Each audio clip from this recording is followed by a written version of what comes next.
যুবক তুমি কেন কবুল পড়ে বিয়ে পড়ো, আমার তো বুঝে আসে না। বাবা আপনি কেন আপনার ছেলেকে কবুল পড়িয়ে বিয়ে দিচ্ছেন, আমার বুঝে আসে না। ভাই আপনি কেন আপনার মেয়েকে কবুল পড়িয়ে বিয়ে দিচ্ছেন, আমার বুঝে আসে না। আপনার মেয়ে হলুদ কাপড় পরে, মাথার মধ্যে খোপা দেয়, 3 জন এসে দুধ খাওয়ায়, 4 জনে কোলে নিয়ে নেয়, 6 জনে গান বাজায়, 10 জন এসে হলুদ মাখে, শুধু বুঝি মৌলবি দিয়ে কবুল পড়ালে বুঝি মুসলিমের বিয়ে হয়। শুনুন, আপনার নবী মুহাম্মদুর রাসূলুল্লাহ সাল্লাল্লাহু আলাইহি ওয়াসাল্লাম কবুলের পদ্ধতি দিয়ে গেছেন, তাই কবুল পড়ায় মুসলমানের বিয়ে মনে করেন না। কিন্তু বাকি যেগুলো করেন এগুলো কার পদ্ধতি? কার? মিথ্যা কথা বলবেন না। হুজুর ডেকে খুতবা পড়ে কবুল পড়ে বিয়ে কার পদ্ধতি? আল্লাহ নবীর। এই গান কার পদ্ধতি? কেন করতেছেন? ওটা তো আপনার বিয়ের অংশ, বিয়ে না হলে তো বাজাতেন না। বিয়েকে কেন্দ্র করে যেমন কবুল বলছেন, বিয়েকে কেন্দ্র করেই তো গানটা বাজাচ্ছেন। কয়জন নবীর উম্মত আপনি? আপনার নবীর নাম কি?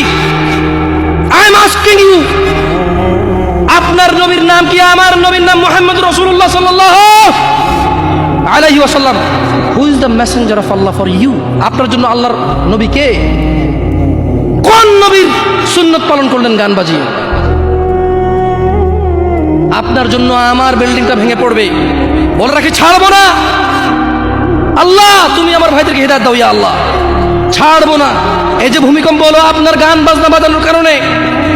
মুহাম্মদ সাল্লাল্লাহু আলাইহি ওয়াসাল্লাম কি মিথ্যা কথা বলে? কারা কারা হাত তোলেন তো যে মুহাম্মদ সাল্লাল্লাহু আলাইহি ওয়াসাল্লাম জানে না, মুহাম্মদ সাল্লাল্লাহু আলাইহি ওয়াসাল্লাম জানে না, এরকম কারা কারা স্বীকার করে? আল্লাহ নবী বলেছে যখন বাদ্যযন্ত্র বেড়ে যাবে, গায়িকারা সম্মুখে এসে নাচবে, তুমি অপেক্ষা করো, পাহাড়গুলো কেঁপে উঠবে, পৃথিবীটা নড়ে উঠবে। জালজালা ইযা জুলজিলাতিল আরদু জিলজালাহা, যখন পৃথিবী প্রবল কম্পনে প্রকম্পিত হবে।